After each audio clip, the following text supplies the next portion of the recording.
یاد ساتئ هغې هستې چې دا زمین و اسمان،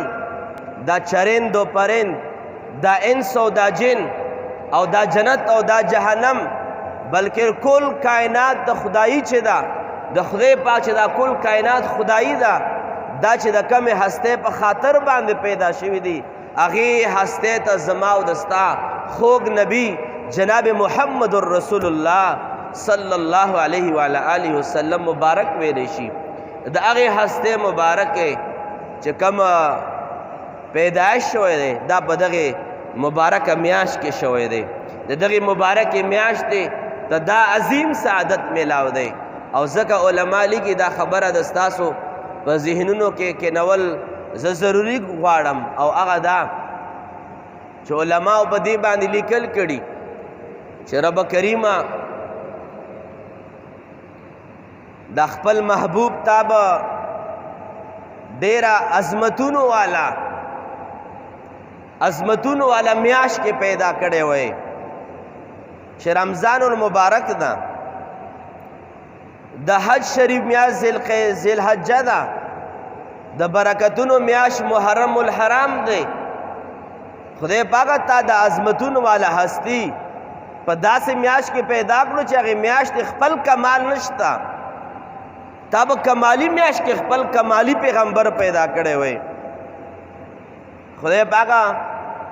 که شپې د پیدا کولی نو یا به د جمعې په شپه پیدا کړی وی، د کمالی شپه ده، یا به د لیلة القدر په شپه پیدا کړی وی، کمالی شپه ده. او که ورځې د پیدا کولی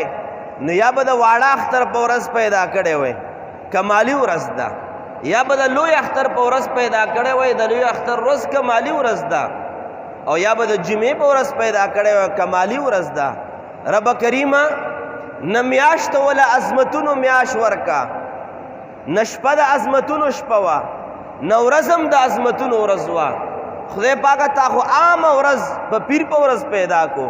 عامه میاشت په ربیع الاول کې پیدا کو، او په عامه شپه د پیر په شپه باندې تا پیدا کو. خدای پاکه دومره عظمتونو والیلا تا د عظمتونو میاشت او شپه ورځ ولې ورنه کړه؟ علما دا یو سوال لیکي چې دې حکمت څه دی؟ علما ډېر پرکشش جواب لیکي او هغه دا علما لیکي که چېرې په رمضان کې پیدا وی، نبی پاک مبارک ولادت با سعادت په رمضان کې شوی وی، یی د لیلة القدر په شپه شوی وی، یی د جمعې یا د غټ اختر واړه اختر په شپه شوی وی، یی په ورځ کې د جمعې په ورځ یا د لیلة القدر په ورځ باندې یا د واړه اختر او غټ اختر په ورځ باندې ولادت شوی وی. خلکو به دا ګمان کولی چې نبی پاک ته چې دا کمال ځکه میلاو دی چې په بختوره میاشت، په بختوره شپه یا په بختوره ورځ باندې پیدا دی، ځکه دا کمالونو خاوند دی. خدای پاک په کمالاتو والا خاوندانو کې پیدا نه کو، د کمال والا میاشت د کمال والا شپه کې پیدا نه کو چې چرته امتی ذهن له دا را نشي چې جمعې په شپه پیدا دی ځکه د کمال والا دی، رمضان کې پیدا دی ځکه د کمال والا دی، بلکې خدای پاک دا ښودله چې د کمال والا میاشت او کمال والا شپه په ورځې ځکه نه پیدا کوم چې د چا دا ګمان را نشي چې کمال نبی پاک ته میلاو دی. خدای پاک په عامه ورځ او عامه میاشت کې ځکه پیدا کړو چې نبی پاک مبارک د مخلوق نه کمال نه اخلي. نبی پاک هغه هستی دی چې مخلوقاتو له کمال ورکوي، دا د کمالونو خاوند دی. او کمال د شپې او د میاشتې نه دی، بلکې که نن پیر ورځ په پښتو کې په ګل په ورځ باندې مشهوره ده، پښتو کې د پیر ورځې ته ګل ورځ وایي، او دارنګې په فارسی کې او په عربۍ کې ورته پیر ورځ وایي، او پیر معنا هم په فارسی کې بزرګ ده. نو که چېرې دا پیر ورځې ته پیر وایي او دغې پیر ورځې ته د ګل ورځ وایي، د بزرګۍ ورځ او د ګل ورځ ورته ځکه وایي چې په دې ورځ باندې د ګل غوندې هستي پیدا شوې ده، په دغې ورځ باندې د پیر غوندې د عظمتونو والا هستي پیدا شوې ده. ځکه علما فرمایي چې بختورو شپو کې پیدا نه کړو، په عامو شپو کې نبی پاک مبارک پیدا کړو چې امت ته پته ولګېږي چې نبی پاک مبارک درته خیر د بل چا نه راځي، خلق درونو کې چې خیر تقسیمیږي دا د درد محمد رسول الله نه تقسیمیږي. ذکر رب ذوالجلال دغه میاش کې رب ذوالجلال پیدایشو فرمایلو او ځکه علما لیکي چې دغه میاش چې کومه ده دا ربیع الاول ده او ربیع معنا ده سپرلی ته عربی کې ربیع وایي، سپرلی ته عربی کې ربیع وایي. لکه څنګه مونږ موسم سرما، موسم ګرما، خزان او موسم بهار وایو، نو موسم بهار ته په عربی کې ربیع وایي. او دغه میاشت ته ربیع ځکه وایي چې ټولې دنیا ته دا رب ذوالجلال وښوده چې که چېرې په کل جهان باندې رب ذوالجلال سپرلی راوستی دی دا د حضور نبی کریم صلی الله علیه وسلم مبارک په خاطر باندې راوستی دی. ځکه دغه میاشتې ته ربیع الاول ورته ویلی شي، دا د سپرلي میاشت ده. او لکه څنګه سپرلي په میاشت کې هر څوک خوشحاله وي، هر طرف ته سرسبز و شاداب ماحول وي، هر چرته ګلونه خاندي را خاندي، هر چرته خوشبویانې د ګلونو موجود وي، هر باغ ځان له اظهار کوي او اظهار په دې باندې کوي چې دا د سپرلي میاشت ده. په دغه د سپرلي په دغه میاشت کې چې چرته عاشقان رسول وي، نو عاشقان رسول د دغه عاشقانو د میاشت لپاره چې څوک مسلمان ویني په دغه لکه څنګه په موسم بهار کې خلک خوشحاله وي، الحمدلله مسلمانان که په کال کې چرته خوشحاله وي دا په دې میاشت کې خوشحالي به کوي. او خوشحالي به ځکه کوي چې حضور نبی کریم صلی الله علیه وعلى آله وسلم مبارک ولادت با سعادت شوی دی. چرته زما او د ستا بچي چې کله پیدا شي او کالی پوره شي د 500 د زرو کیک مونږ ځان له راوړو چې د بچي سالګره مه ده تیر کال پیدا شوی و، تیر کال پیدا شوی و، دی 2مه سالګره ده او دی 3مه سالګره ده او دی 10مه سالګره ده چې ډېر نازولی وي، نو هغه تر 20 کالو پورې د ماشوم او بیا چې د 20 کالو عمر شي سالګرې مناویږي. ولې؟ ځکه چې ما بچی په دې ورځ باندې په دې میاشت کې شوی و. که چېرې د چا بچي خوشحالي وي، د چا بچي سالګره کال په کال باندې مناویږي او سالګره هله مناویږي، د بچی خوشحالي هله نمانځلی کېږي چې کله پیدا شي او حضور نبی کریم صلی الله علیه وعلى آله وسلم ولادت با سعادت هغه ولادت با سعادت دی چې خلق پیدا شي خوشحالي کوي. نبی پاک مبارک لا پیدا نه هم دا ټول کائنات په ولادت ته مصطفی علیه السلام مبارک باندې خوشحالېدل. د چا خوشحالي بسوي، د چا خوشحالي بسوي. خو یاد ساتئ حاضرینو، زما د دغه نن خطاب بنیادی خبره دا ده چې څوک هم په زړه کې د کلمې طیبې نور لري، څوک په زړه کې د ایمان غوندې یو عظیم دولت لري، هغه به د کلمې په دې حصے باندې خوشحالیږي چې محمد رسول الله صلی الله علیه وعلى آله وسلم چې زما او د ستا د ایمان کلمه پوره کېږي په جناب رسول الله صلی الله علیه وعلى آله وسلم په یاد باندې، د کلمې اختتام و کمال کېږي د نبی پاک مبارک په یاد باندې کلمې اختتام کېږي، د کلمې قبولیت کېږي په دې باندې. نو چې دا میاشت راځي چې د چا په سینه کې دا کلمه موجود وي، دغه میاشتې په راتلو باندې به خوشحالیږي. په دغه میاشت په راتلو باندې به ټینشن کېږي نه چې دې میاشت کې بیا به میلادونه کېږي، بیا به لایټینګونه کېږي، بیا به کور په کور باندې جنډې لګولی کېږي، بیا به علما په منبرونو باندې نبی پاک مبارک شان بیانوي. څه خلکو په زړه باندې دا بوج راشي، څه خلک او څه تصور والا کسان څه داسې وایي چې بیا به میلادونه وي، بیا به جلسې جلوسونه وي، بیا به د هر کور د پاسه شنه جنډه لګېدلې وي، هر څوک به په کور کې لایټینګ کوي، هر چا په سینه او په زړه باندې نبی پاک مبارک نالین مبارک لګولی، هله ګوله وي هر طرف ته. څوک په دې باندې په ټینشن کې کېږي، هغه د خپل د ټینشن علاج دې وکړي. الحمدلله دا میاشت چې ورځ په ورځ رانږدې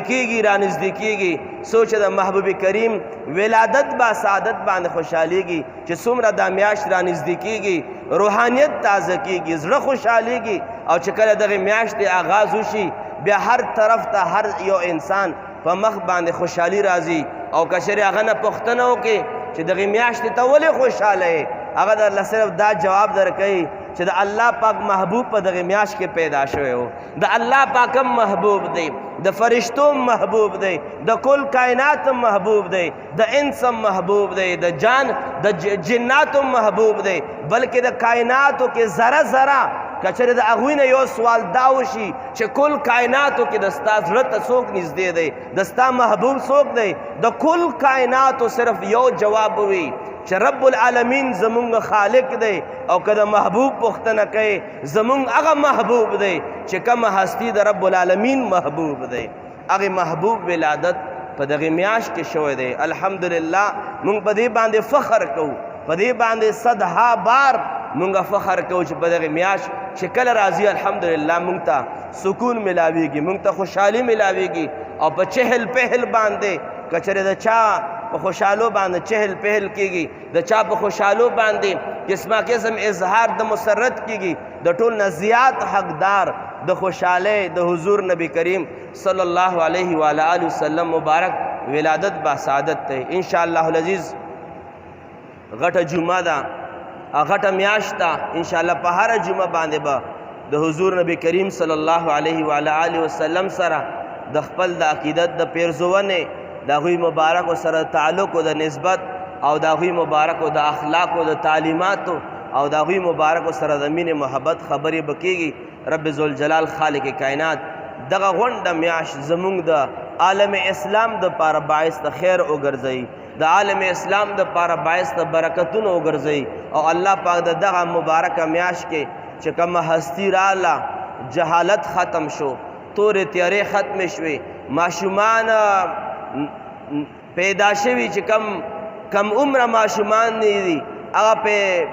دفن کول ختم شول انشاءالله زمونږ نیک فالي نیسو په دې باندې چې دغې مبارکې میاشتې په راتلو سره به الله پاک د کرونا وبا هم ختمه کړي ځکه چې نور والا نبی راغی انشاءالله خدای پاک به د ډینګي غوندې وبایي مرض هم ختم کړي ځکه چې هغه هستی راغله چې د هغوی مبارکو په لیدو کې شفا پرته وه انشاءالله د دغې مبارکې میاشتې په خاطر باندې به خدای پاک په موږ ستاسو باندې خیرونه راولي کل کائنات له عزتونه ورکړي عزتونو والا نبی مبارک پیدا شوی مونږ تفاول نیسو چې انشاءالله په دواړه جهانه کې مونږ ته عزتونه ملاویږي خیر و عافیتونه ملاویږي الله کریم د مونږ ستاسو د خپل نبی پاک مبارک سره مینه محبت نصیب فرمایي او همیشه د پاره د حضور نبی کریم صلی الله علیه و آله وسلم مبارک د در غلامی زمونږ نصیب فرمایي د نبی پاک مبارک د قدمونو د نعلینو مبارک غلامی زمونږ نصیب فرمایي وآخر دعوانا ان الحمد لله رب العالمين آمين يا رب العالمين والصلاة والسلام على أشرف الأنبياء والمرسلين وعلى آله وأصحابه وذرياته وأهل بيته أجمعين رب کریمه مبارک میاشت راغله دو درې خبرې بیان شوې رب کریمه دغې میاشتې برکات زمونږ نصیب فرمای څومره برکات مونږ ته معلوم دی او که کوم راته معلوم نه دی رب کریمه زمونږ یې نصیب فرمای د بدې ورځې د بېعزتۍ ورځې نه مو ساتې په ګناهونو باندې هم پردې راکاږلې کې ګناهونه زمونږ معاف کې نیک اعمال زمونږ قبول و منظور کې رب کریمه د ستا نه علاوه د بل د محتاجۍ نه مو ساتې دعا چې رب کریمه تېره جمعه باندې زه لږ بیمار وم ما ځکه حاضري نه وه کړې اوس هم ډېر برابر نه یم خو حاضري زما ضروري ګڼله او په تېره جمعې ورځې نه مخکې د دغې جومات متولی او مشر حضرت جان حاجي صاحب ته به دعا شوي وي بیا ورته دعا و چې رب کریمه مغفرت نصیب فرمای د دغې جومات سره څوک تعلق ساتي مالی جانی تعلق ورسره ساتي رب کریمه په عمر کې علم کې اولاد کې مال و حال کې برکتونه واچولی کې او زمونږ ډېر قریبي دوستانو کې ډېر خلک وفات شوي دي الله پاک د ټولو مغفرت نصیب فرمای او هر کله چې جمعې په ورځ به تاسو راتلی په دغه ګیټ کې به یو بابا کېناستو او هر چا ته به ستړي مشي کول او څوک به رسختول ډېر په ادب او په احترام باندې تقریبا 14-15 کاله نه به دغې جومات په ګیټ کې به په هره جمعه باندې کېناستو په تېرې جمعې په ورځ باندې वफات शو दुआ ورته چې رب کریم مغفرت نصیب کې درجات بلند کې زموږ استاد سوق حقداران وفات شوي دي کا والدین دي رونه خويندې دي مرشد پاک دي اساتذه کرام دي رب کریمه د صاحب مبارک سره سره د والدینو سره سره د ټولو مغفرت نصیب فرمای رب کریمه په دغه میاش کې د ډېر د مینې محبت د نبی پاک سره اظهار کولو توفیق نصیب فرمای او د اظهار کولو د پاره رب کریمه اسباب و وسایل برابر فرمای وصلی الله تعالی علی خیر خلقه سیدنا